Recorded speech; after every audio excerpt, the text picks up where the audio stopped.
Okay, so in one hand, I have the Nintendo Game Boy, my first ever Nintendo console. Not only that, but actually my first ever console, my first ever gaming experience. The first time I touched a video game was on this machine right here, playing Tetris. 35 years ago, I guess, if that's quick math, because it's 2025 at the time of recording, so 1990 the Game Boy came out, so I'm guessing it's around then.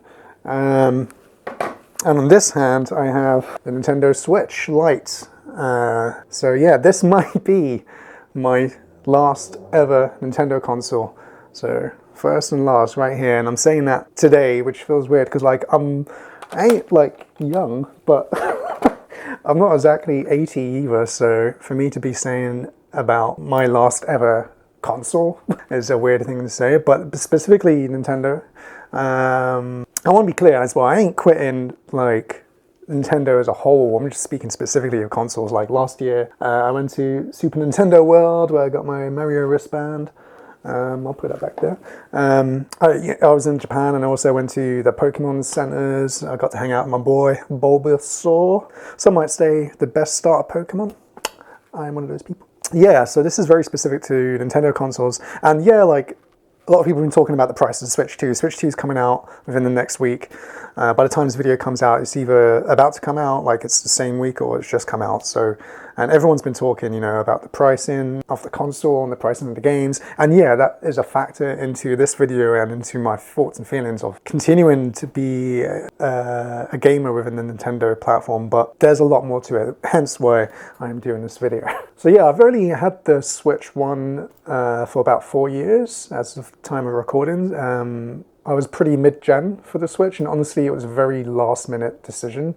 I wasn't sure at the time if it was a console for me. Like, before I got it, I thought I was done with Nintendo back then, so things might change, you never know. But yeah, back then, and a lot more now, having experienced 4 years of the Switch, I do feel like maybe I have outgrown Nintendo. Not like in a bad way, your boy is an old man, innit? Like, I just grown out the Nintendo vibe, the Ninty vibe, the Disney-esque family, colourful vibe. Maybe, just a little bit. Like, it's still there in the background, but a lot of it's tied to nostalgia. And outgrowing video games is definitely something I feel like a lot of us older gamers go through. I'm not going to say how old I am. That's very rude. Don't ask. I do actually want to make a video one day about the time I did try to quit video games forever. Like, I managed to do it for like 5 years or something. I don't know. But yeah, I'll get back to that. And ultimately, how I came back to video games. But this is something specific with Nintendo. That family orientation, Disney vibe they got, that does become harder to appreciate with age, I feel personally. Obviously, everyone ain't going to feel that, but this video is about my personal views. Not for everyone, again, I am very much generalizing here, but for me, my fondest memories of Nintendo are mostly in the 90s, and a little with the Wii. And shout out to the Wii, by the way, because I think a lot of us look back at this goofy granny Wii bowling console, and granted, Wii Sports and the ability to get your gaming illiterate family to play with you was very cool back then. Like, that wasn't really done before. But have you ever played Dead Space Extraction? Have you ever played No More Heroes 1 and 2? Like, what about Mario Galaxy? Yeah, you probably have, because that one was actually fairly mainstream and popular.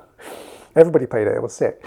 But yeah, the Wii, which is like, what, 20 fucking years old? How's that make sense? The Wii's 20 years old. The Game Boy's 35 years old. It feels like there should be more of a gap there, doesn't it? But yeah, the Wii, like, is the last time I really felt that's something that I get with like PlayStation or even the Xbox, the Xbox 360. There you go, all the Xbox fans dissing me because I'm a PlayStation fan. But yeah, it's been a while since I really get that excited about Nintendo. And I get it, like Zelda Breath of the Wild and its sequel, whatever, Tears of the whatever, mediocre. Yeah, like I get it, like those games are good, I didn't really vibe with them, and neither with Mario Odyssey, to be honest. Like, Mario Odyssey is a good game, but it ain't no Mario Galaxy, and sure ain't no Mario 64. Kirby, the Forgotten Lands, I think it's called, that's the best platformer on the Switch, in my opinion, FYI, but officially as well. And with Zelda, why has everything got to be open world now? Like, I understand why people love that game.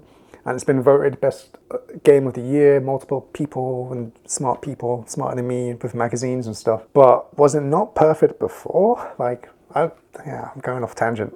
But yeah, like, I don't care how many magazines have a new list of best games ever. Like, the best Zelda game is still Ocarina of Time, and the best Mario game is Mario 64, although maybe Mario Brothers 3 as well. But I just think personally that, like, gamers that were conscious to be playing that and experiencing that full momentum of evolution, gaming evolution back in the late 90s, you know, they've now grown out of gaming in 2025. By the time we're at 2025, they've got kids and families. I ain't, because I'm really cool.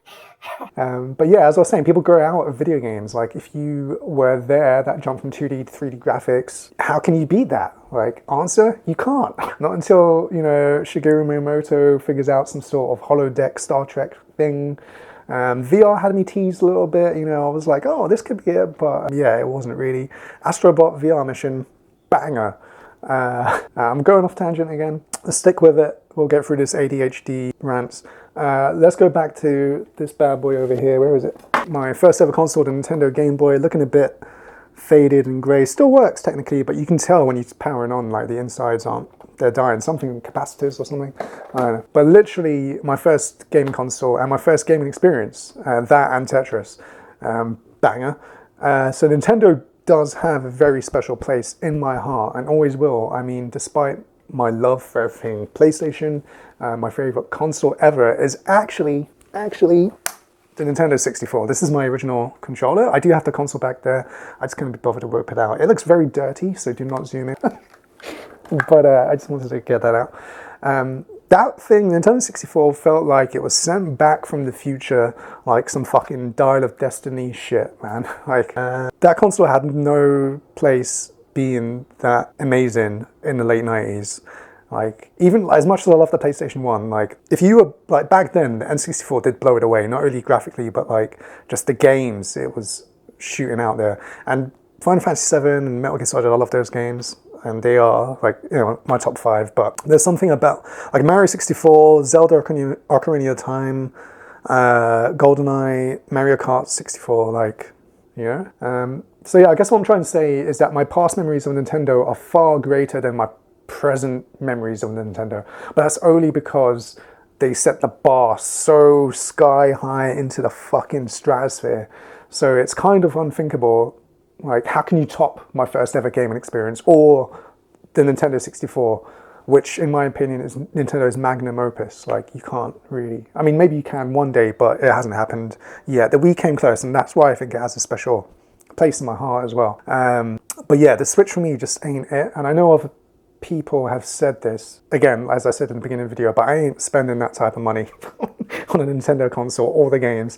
Nintendo has been a secondary console for me since the Nintendo 64. After that, yeah. And it's okay if you're not okay with that, and you obviously love the Switch. Obviously, a lot of people do. It's, like, incredibly successful. But, you know, that's okay, because, you know, I personally know a lot of people that are going to dig the Switch too and spend all that money, and it's going to sell gangbusters. This is just a very personal video why I personally ain't feeling it no more. I just think it would be interesting to talk about that, and I'm interested as well to see if anybody else is saying the same thing. Now, obviously, as I said, things can change. Maybe Nintendo will release a gritty, anime-looking, linear, old-school dungeon-based Zelda, or a Mario Galaxy 3, or fucking Virtual Boy 2. For now, I am much more interested in a Steam Deck, or even the incoming PSP 2 that's been rumored. Like, at least on the Steam Deck, I could use it as an emulator to play a bunch of old school games without having to pay a subscription fee. I could tap away at my Steam, allegedly, tap away at my long list of Steam games I never play. They just sit on my laptop. Because yeah, honestly, I would rather play N64 games right now, still, over Switch games, if I'm honest. As much as I did like Kirby and Forgotten Lands. And it annoys me when younger people are like, oh, I love the N64. Bro, you weren't there, man. You don't understand. You're just saying that because I'm saying that, and all the other older gamers are saying that. And that's okay. Just like it's okay that I don't get the Switch or Breath of the Wild or, you know, Tears of the Overrated. Like, anyway, quick rant. Let me know if you're getting a Switch 2 on release or not, and what you're thinking. is, and also if you think Dead Space Extraction is low-key the best Dead Space game, because maybe it is, but yeah, peace, stay happy. And Nintendo, I'm still going to Super Nintendo World. I'll still watch Mario Brothers 2, the film, and occasionally I will play Mario Kart. Yeah, I know what I'm saying.